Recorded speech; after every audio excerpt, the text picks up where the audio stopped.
Good morning, everyone. Good to be with you in this format. It is October 11th, 2022, and I am remiss that I haven't sent correspondence of this nature out in a bit, and I'll try to be more consistent about that in the future.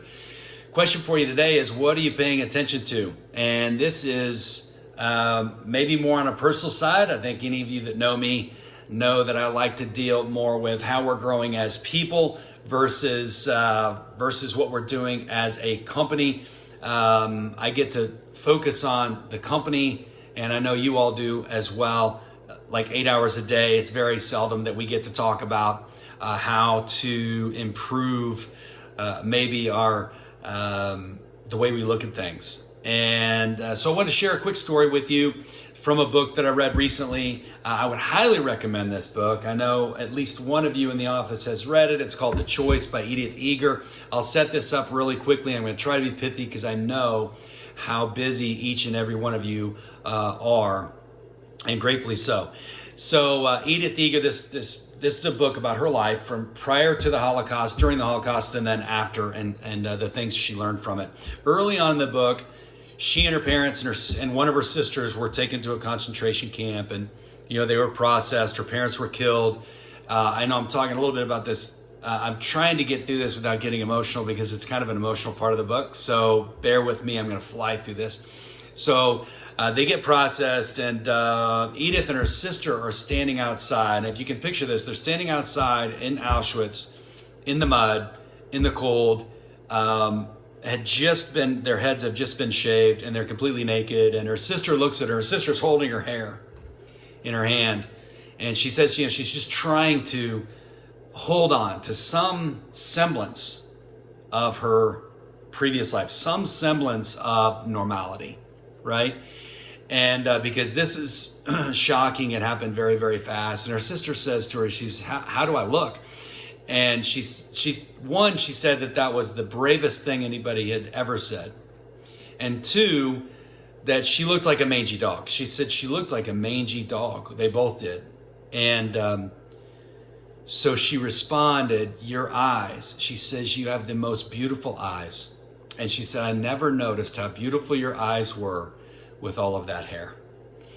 And her sister looked at her and just said, thank you. Thank you.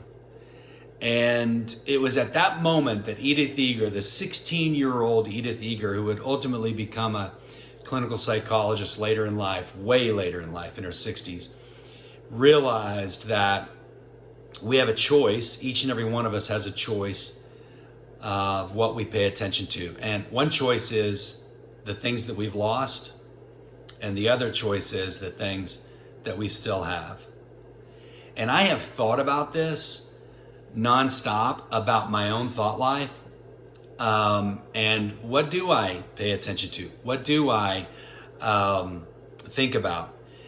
And I'll be honest, many times I default to maybe someone or something that I believed I've been wronged, or someone who has wronged me in the past, versus the opportunity I have right in front of me and the skill set that I still possess that I can build upon.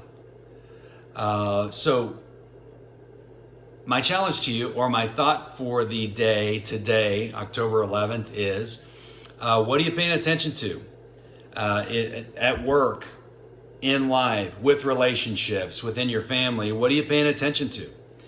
Things that are gone, hurts from the past, or are you looking at what you have, how blessed you are currently, and what the opportunities that you have in the future? So I hope that at least gets you thinking. It has had me thinking for a while, and I hope more than anything that we are a company that is looking forward to and when I say a company, a group of individuals that are looking forward to the opportunities we have in the future, and not back on the mistakes that we've had in the past. Because trust me, we've made many of them, more than we can count. There's no perfect company, nor are we one. But what's exciting about right now is the things that we have, that we maintain, that we still have a growing and vibrant company with great people and a lot of future growth that we can look forward to. So think about that in your personal life, family life, thought life.